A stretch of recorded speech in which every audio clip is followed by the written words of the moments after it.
Hello, welcome to my YouTube channel. आइए time and distance में हम लोग अब अगली कड़ी की ओर बढ़ते हैं। यहाँ पर हमारे दो टॉपिक मेनली यहाँ पर पढ़ेंगे अब इसके आगे, जिसमें जो पहला टॉपिक आप देख पा रहे होंगे हमारे पास हेडिंग पड़ी हुई है, जो लिखा हुआ है जब दो आर्टिकल एक दूसरे की ओर चले या एक दूसरे की विपरीत दिशाओं में चले। जैसे कि एक इस डायरेक्शन से आ रहा हो, एक इस डायरेक्शन से आ रहा हो और दोनों एक दूसरे की ओर चल रहे हैं, या दोनों की जो दिशाएं हैं वो क्या होंगी, विपरीत होंगी। आज हम लोग सिर्फ कॉन्सेप्ट के बारे में बात करेंगे। काफ़ी लंबा कॉन्सेप्ट है, बहुत अच्छे से आप लोग ध्यान दीजिएगा। अगर आपने ये सीख लिया तो आगे चल करके आपको ट्रेन में भी ये टॉपिक पढ़ाया जाता है, उसमें भी आपको बिल्कुल भी दिक्कत नहीं होगी। आइए समझने का प्रयास करते हैं। आप देख पा रहे होंगे हमारे पास ए से लेकर के बी तक एक निश्चित दूरी दिखाने का प्रयास किया गया है। दो आर्टिकल हमारे पास, आर्टिकल का मीन्स हमारे पास गाड़ी, बस, ट्रेन, व्यक्ति, लड़का, पुरुष, कुछ भी हो सकता है, कुछ भी हो सकता है। दो आर्टिकल हमारे पास हैं। पहला आर्टिकल ए पर खड़ा हुआ है, स्थान ए पर, जिसकी चाल क्या है, S1 है। दूसरा आर्टिकल हमारा बी पर खड़ा हुआ है, जिसकी चाल क्या है, S2 है। ये दोनों एक दूसरे की ओर आने का प्रयास करेंगे। तो आइए हम लोग इनको चलाते हैं।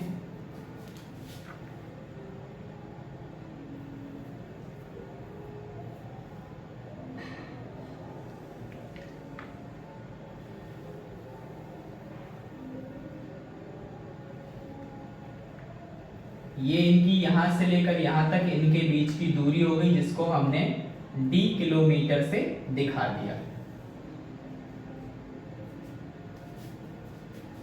पहला आर्टिकल अपनी चाल S1 से चलेगा, यहां तक पहुंचेगा। दूसरा आर्टिकल अपनी चाल S2 से चलेगा और यहां पर आ मिलेगा। यहां पर इन दोनों का मिलन होगा, यानी कि यहां पर एक क्वेश्चन, पहला क्वेश्चन यहीं पर बनता है कि ये दोनों कितने समय बाद मिलेंगे, या और अल्टरनेट दो क्वेश्चन हम और बना सकते हैं कि ये दोनों पहले स्थान से कितनी दूरी पर मिले हैं और ये दोनों दूसरे स्थान से कितनी दूरी पर मिले हैं।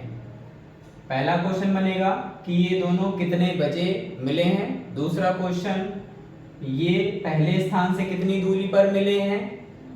और तीसरा क्वेश्चन, दूसरी दूरी से कितनी दूरी पर मिले हैं। ठीक, यहां पर इन लोगों की मीटिंग हो जाती है। इसके पश्चात अब मिलेंगे तो इसको ए को तो कहां जाना था, बी के पास जाना था, बी को कहां जाना था, ए के पास जाना था।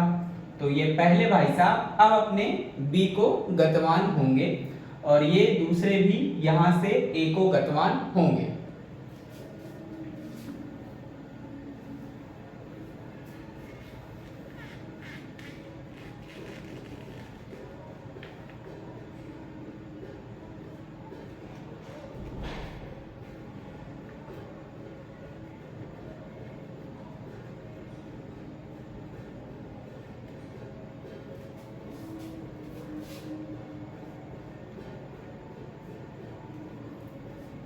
ये जो आप देख पा रहे होंगे, हमने आपके सामने यहाँ पर कैपिटल टी रखा है। ये कैपिटल टी है, वो मिलने का समय है कि कितनी देर बाद ये लोग मिले।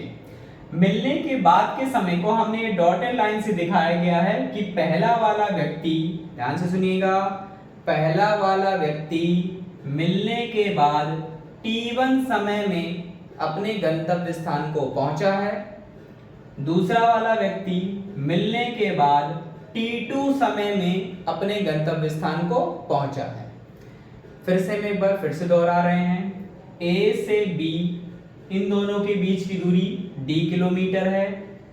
A पर पहला व्यक्ति खड़ा है जिसकी चाल S1 किलोमीटर प्रति घंटा है। B पर दूसरा व्यक्ति चला है जिसकी चाल S2 किलोमीटर प्रति घंटा है। दोनों अपनी अपनी चालों से एक दूसरे की ओर आ रहे हैं। T समय बाद ये वाला व्यक्ति भी T समय चलेगा, ये वाला व्यक्ति भी T समय चलेगा। मिलने के बाद ये क्रमशः T1 और T2 मिलने के बाद ये क्या है, ये कैपिटल T, ये मिलने का समय है। T1 और T2 ये मिलने के बाद का समय है। मिलने के बाद ये क्रमशः T1 और T2 समय बाद अपने अपने गंतव्य स्थान को पहुंच जाते हैं। आइए अब सवाल से हम कुछ जनरेट करते हैं यहाँ पर कि क्या क्या हमें आज यहाँ पर सीखने को मिलेगा। गर्मी बहुत है। आइए तो सबसे पहले हम लोग इसके पहले क्वेश्चन की बात कर लेते हैं जो हमें मिलने का समय देगा कि कितनी देर बाद ये मिलेंगे। तो आइए कैसे निकालेंगे। कैपिटल टी ये हमारे मिलने का समय है।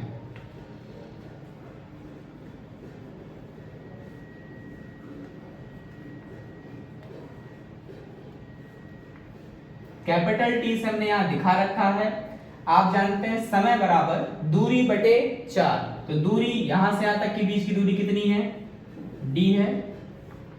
पहले वाले की चाल क्या है, s1 है। दूसरे वाले की चाल क्या है, s2 है। जब ये दोनों एक दूसरे की ओर आएंगे तो इनकी चालें जुड़ेंगी।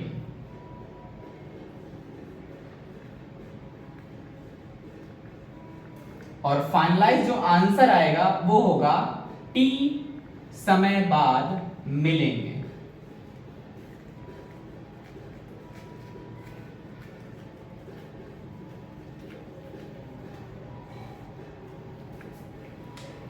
कैपिटल टी ये मिलने का समय है।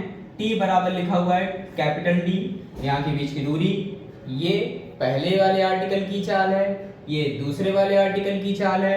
S1 प्लस S2 होगा क्योंकि विपरीत दिशाओं में हमेशा चालें जुड़ती हैं। और जो आंसर निकल के आएगा वो निकलेगा इतने समय बाद मिलेंगे। कोई परफेक्ट टाइम नहीं यहाँ पर निकल कर आता है कि 5 बजे मिलेंगे, 6 बजे मिलेंगे, 2 बजे मिलेंगे। ये हमें देता है आफ्टर दैट का समय कि ये 2 घंटे बाद मिले। 2 घंटे बाद मिले ऐसा आंसर आएगा, या 4 घंटे बाद मिले ऐसा आंसर आएगा, या 2.5 घंटे बाद मिले ऐसा उत्तर आएगा। परफेक्ट टाइम में आपको ये टाइम जोड़ने पर समय पूरा पूरा प्राप्त होगा। अगर ये लोग 6 बजे चले हैं और हम कहें 2 घंटे बाद मिलेंगे तो कितने बजे मिलेंगे, 6 और 2 8 बजे मिलेंगे। ठीक है, आइए इसके अगले पर आते हैं हम लोग। ये आप देख पा रहे होंगे T1 और T2।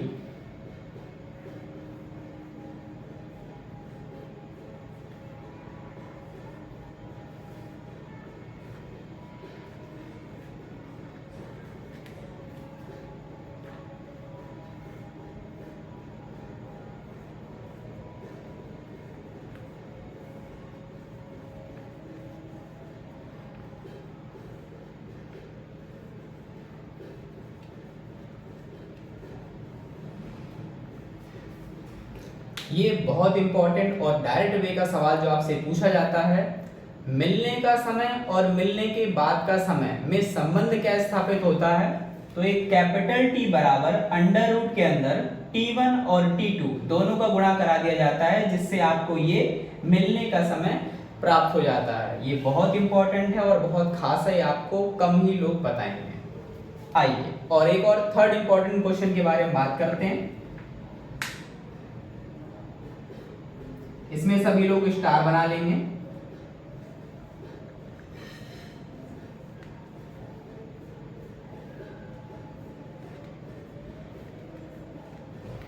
वैसे तो सभी लोग जानते हैं कि अगर दूरी नियत हो तो जो चालों का अनुपात होता है वो समय का अनुपात का व्युत्क्रमानुपाती होता है। लेकिन आप जानते हैं ये जो समय हम ले रहे हैं ये मिलने के बाद का समय है, इसीलिए हम इस पर वर्गमूल लगा देते हैं। ये तीसरा रिजल्ट हमारे पास मिलकर के आया। ये T1 T2 क्या है, मिलने के बाद का समय। फिर से देख लीजिए आप लोग, मैं टॉपिक को फिर से एक बार दोहरा देता हूं। ये तीनों इंपॉर्टेंट हैं, बहुत ज्यादा इंपॉर्टेंट हैं। सवाल में आपसे कुछ भी पूछा जा सकता है। जब दो आर्टिकल विपरीत दिशा में एक दूसरे की ओर चलते हैं, A और B के बीच की दूरी d किलोमीटर है। पहला वाला आर्टिकल की चाल s1 किलोमीटर प्रति घंटा, दूसरे वाले आर्टिकल की चाल s2 किलोमीटर प्रति घंटा। दोनों एक दूसरे की ओर आते हैं। कितने समय बाद मिलते हैं, t समय बाद मिलते हैं। वो t समय कैसे निकलेगा, दोनों के बीच की दूरी लेनी है, दोनों की चालों का योग से भाग देना है, तो आपको उत्तर मिल जाएगा इतने समय बाद मिलेंगे। इसके बाद मिलने के बाद कहीं जाएंगे मिलने के बाद पहला आदमी पहुंचेगा बी पर कितने समय में, t1 समय में। मिलने के बाद दूसरा आर्टिकल पहुंचेगा ए पर कितने समय में, t2 समय। तो इनमें और इन दोनों समयों में संबंध क्या होता है, तो t बराबर अंडर रूट के अंदर t1 t2 ये हमारे पास संबंध स्थापित हो जाता है। इसके बाद इन मिलने के बाद के समय का चालों से अनुपात बहुत ज्यादा पूछा जाता है, बहुत डायरेक्ट है। सब लोग इसमें स्टार जरूर बनाइएगा, एक पहले वाले में स्टार बना लीजिएगा और एक तीसरे वाले में स्टार बना लीजिएगा। ये दोनों सवाल बेहद इंपॉर्टेंट है। अभी हम आपको सवाल भी कराएंगे अगली क्लास में, तब आपको इसकी इंपॉर्टेंस का पता चलेगा। ठीक है, आइए एक महत्वपूर्ण बात और जिसको आपको स्टार बनाकर अब आगे याद रखना है, वो सभी लोग कॉपी में बिल्कुल जल्दी से नोट कर लीजिए। इतने के बाद जो पहला टाइप था आपका सवाल का कि मिलने का समय निकालेंगे, लेकिन उसको ध्यान में एक चीज पहले रखना पड़ेगा कि मिलने का समय तभी आप निकाल पाओगे कि जब इन दोनों आर्टिकल, ये दो आर्टिकल आपको दिखाई दे रहे हैं, बस हो सकते हैं, ट्रेन हो सकता है, कुछ भी हो सकता है, इन दोनों के चलने का जो समय होना चाहिए वो समान होना चाहिए। मीन समान कैसे, अगर ये वाली ट्रेन 6 बजे चल रही है तो दूसरी वाली ट्रेन को भी 6 बजे ही चलना है। अगर ये वाली ट्रेन 8 बजे चल रही है तो दूसरी वाली ट्रेन को भी 8 बजे ही चलना है। ये हमें सवाल में पहले चेक कर लेना है। कॉन्सेप्ट भी आपको लिखा हुआ है, पढ़ सकते हैं आप। मिलने का समय निकालने के लिए दोनों आर्टिकल के चलने का समय समान होना चाहिए। देखो क्या अंडरलाइन किया है, चलने का समय समान होना चाहिए। अब एग्जामिनर तो खिलाड़ी होता है, हो सकता है वो आपको समय समान ना दे, तो आपको क्या करना पड़ेगा, सर्वप्रथम आपको अपना समय समान करना पड़ेगा। तो मैंने लिख रखा है यदि समान नहीं है, यदि समान नहीं है मतलब टाइम बराबर नहीं है, तो सर्वप्रथम सबसे पहले सवाल में आपको चलने का समय समान करना पड़ेगा। और चलने का समय कैसे समान करेंगे वो तो सवालों में हम ही आपको सिखाएंगे। तो मिलते हैं अगली क्लास में, तब तक के लिए चैनल को सब्सक्राइब करें, लाइक करें और ज़्यादा से ज़्यादा शेयर करें।